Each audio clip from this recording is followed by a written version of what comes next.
Entonces, lo que todos esperarían es que esto dé lugar a algún tipo de negociación entre el gobierno y la oposición. Ahora, con las suspicacias que hay por el tema del respeto a la democracia en las instituciones en Venezuela, ¿cuánto puede hacer también la mayoría que aún tiene el gobierno en el Parlamento actual hasta que juramente el nuevo legislativo? Bueno, no hay que especular, hay antecedentes. Cuando el chavismo perdió la alcaldía de Caracas, creó una entidad alterna al alcalde a la cual transfirió recursos y competencias. Y el alcalde Ledesma no pudo ejercer debidamente el cargo para el cual había sido elegido por voto popular.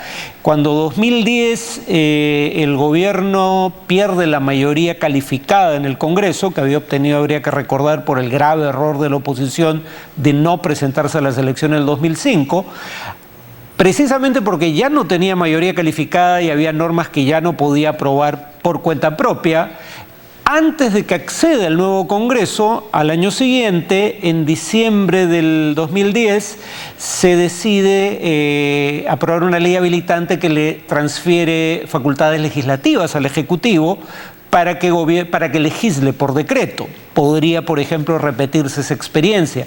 Ya hay facultades legislativas delegadas en este momento, pero creo, si mal no recuerdo, que vencen con este periodo parlamentario. La pregunta es si se renuevan ahora que todavía tienen la mayoría necesaria para hacerlo. Ahora, el caso del alcalde de Ledesma en Venezuela nos hace recordar al caso de Alberto Andrade también, que el régimen de Alberto Fujimori le quitó muchas funciones y bastantes recursos. Ahora, si están hasta este periodo estas facultades y si las aprueban prorrogar, la nueva asamblea también las puede derogar.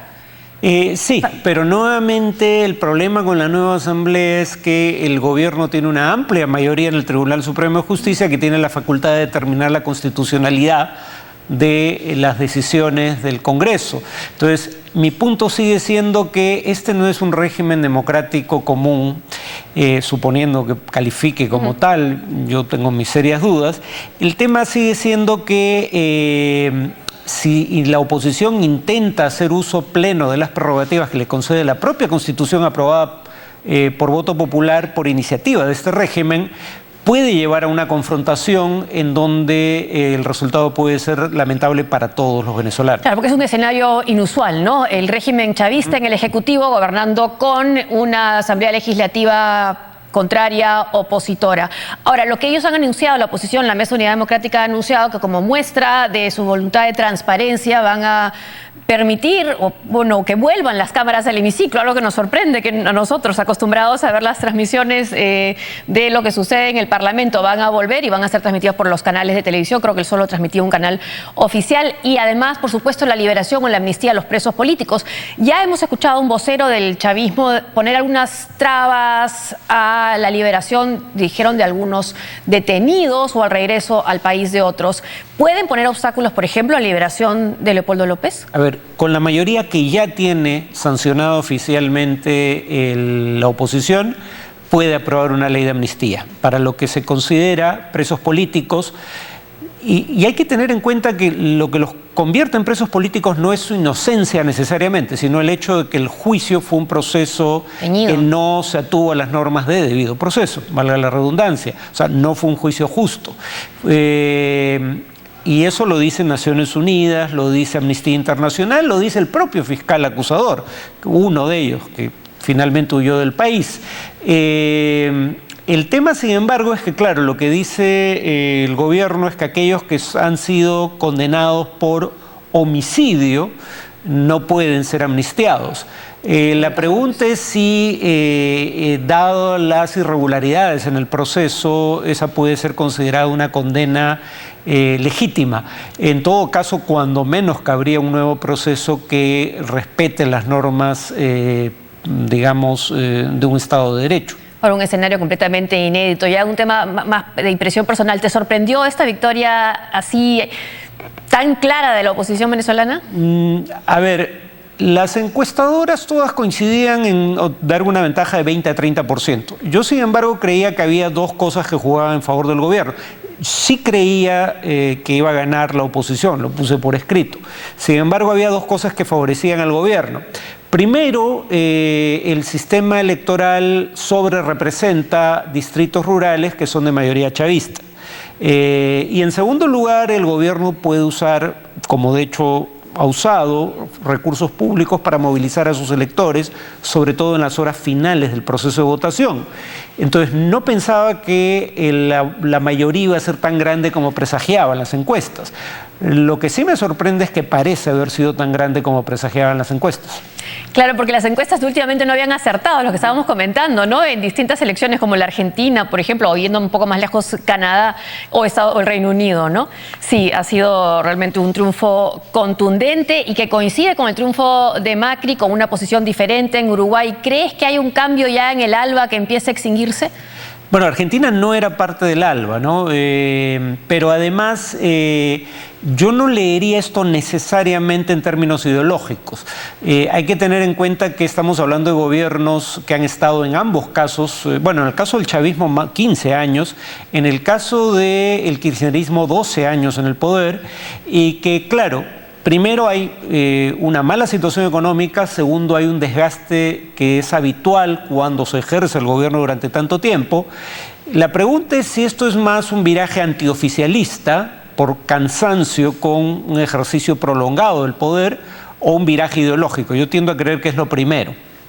Bueno, y también coincide con la desaceleración de la economía mundial y que hayan bajado de precio las materias primas, y eso afecta mucho a América Latina también. Bueno, habría que recordar que en casos como el de Panamá, digamos, a lo que voy es que se tiende a castigar en estas circunstancias al oficialismo, sea quien sea el que represente el oficialismo. Ah, claro. Entonces, casos como el de Panamá, donde más bien había un gobierno conservador que ha perdido la siguiente elección, no frente a una alternativa de izquierda, pero claramente frente a un ex aliado convertido en opositor.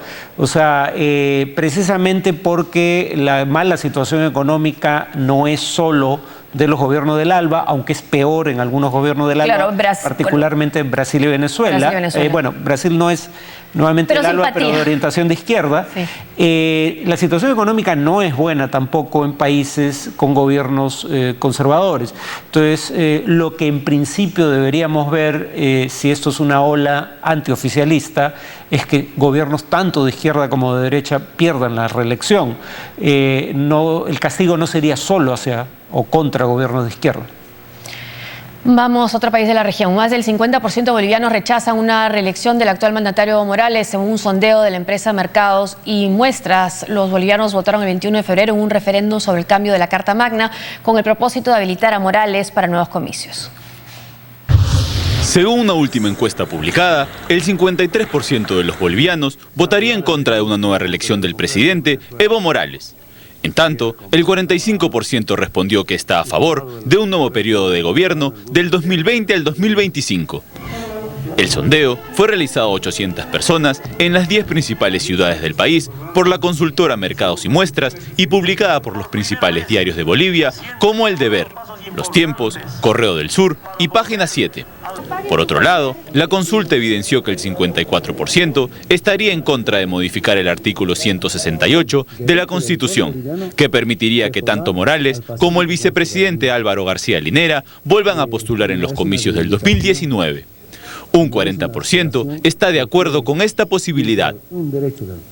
El sondeo indicó que si Morales pierde el referéndum del 21 de febrero, el 38% declaró que debería terminar su mandato y buscar un sucesor.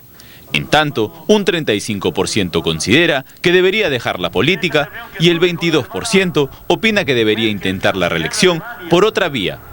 Analistas indican que la desaprobación a la reelección se explica por las denuncias de corrupción contra sus exministros y dirigentes sindicales, excesiva publicidad estatal y el contexto político internacional adverso de Argentina y Brasil. Pese al rechazo para un cuarto mandato presidencial, el 56% de los encuestados aprueba la gestión de Morales. En cambio, un 14% califica su administración como pésima o mala. Evo Morales ejerce el cargo de presidente de Bolivia desde el año 2006. Fue reelegido en 2010 y en el 2015. Estábamos hablando hace unos instantes de cómo se han debilitado los gobiernos de izquierda en la región, algunos del ALBA, algunos no. Bueno, Dilma Rousseff con un pedido de impeachment, Argentina un cambio de gobierno, ganando Macri, ahora la Asamblea Legislativa en Venezuela con una amplia mayoría opositora, la situación de Correa también complicada, parece ser que el único que se mantiene firme es Evo Morales, aunque vemos esta encuesta que sorprende, pero su popularidad es bastante alta. Sí, lo cual tiende a reafirmar la presunción de que donde hay voluntad de cambio no es un cambio por razones ideológicas, sino contra un oficialismo que se ha desgastado, sea por escándalos de corrupción, sea por problemas económicos, en caso de Brasil ambos, en Bolivia vemos que ahí donde no hay ninguna de las dos cosas, el oficialismo sigue teniendo una mayoría clara que aprueba su gestión, 56%, Evo Morales en las dos últimas ocasiones ha sido elegido por mayorías superiores al 60%, y si bien la mayoría aprueba su gestión, sin embargo, por ahora hay una mayoría que no aprueba una modificación constitucional que le permitiría una nueva reelección, pero todavía la votación se va a celebrar en febrero, falta la campaña de por medio. Yo no descontaría la posibilidad que el gobierno de Evo Morales logre cambiar la tendencia. ¿Y cuánto puede estar jugando a su favor el tema de la demanda marítima contra Chile por una salida soberana al mar? Yo creo que eso ayuda a una situación en la cual el gobierno es genuinamente popular. Por ejemplo, una cosa que ha hecho Evo Morales que no hizo Venezuela y que es una cuestión de 2+2, honestamente, es si tu economía depende tanto de un único recurso de exportación cuyo precio no controlas, cuando los precios son altos, ahorra dinero para los tiempos de bajos precios, que además todo el mundo sabe que en industrias extractivas hay ciclos de precios.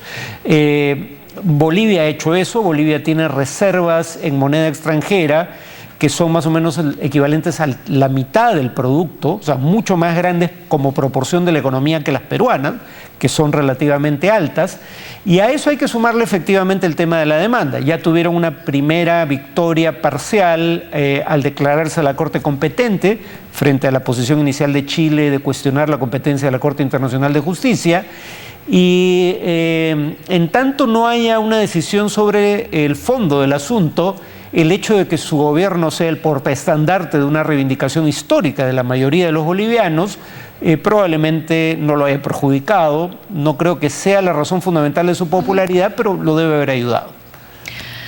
A través de su cuenta oficial en Twitter, la saliente mandataria de la Argentina, Cristina Fernández, acusó al presidente electo, Mauricio Macri, de haberla maltratado durante una discusión telefónica el último sábado sobre la forma en que será entrega de los atributos presidenciales, el bastón de mando y la banda presidencial.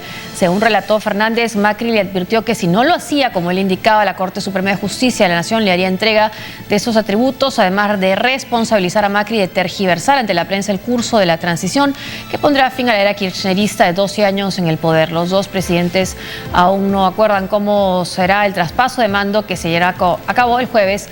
Macri dice que la tradición manda y la ley también recibir la banda y el bastón en la Casa Rosada, mientras que la actual presidenta quiere que este acto se lleve a cabo en el Congreso.